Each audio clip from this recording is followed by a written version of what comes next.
Ya, pasangan Mawardiaya dan Anita Nurhati telah menemui Ketua DPP Partai Golkar Airlangga Hartarto serta tokoh senior Golkar Kahar Muzakir untuk maju di Pilkada Sumsel. Selanjutnya pasangan ini akan melakukan sosialisasi untuk memainkan popularitas.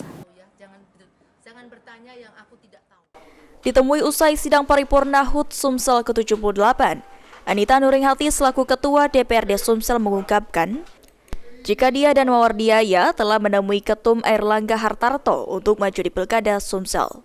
Selanjutnya oleh Airlangga mereka diarahkan untuk melakukan sosialisasi ke masyarakat untuk dapat menaikkan popularitasnya saat ini. Anita sendiri mengungkapkan dia dan Mawardi belum akan melakukan deklarasi karena masih menunggu arahan dan petunjuk dari pusat. Dan insya Allah kalau memang Allah kehendak kami berdua mendapat rekomendasi, kami akan segera untuk rekomendasi, deklarasi. Namun masih harus kita melalui tahapan partai. Namun kami akan segera sosialisasi, ya.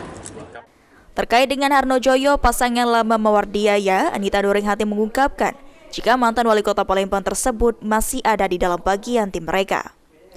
Selain menemui Airlangga Hartarto, Anita Nurhati dan Mawardiaya juga menemui tokoh Golkar senior, yakni Kahar Muzakir. Firman Hidayat, PAL TV.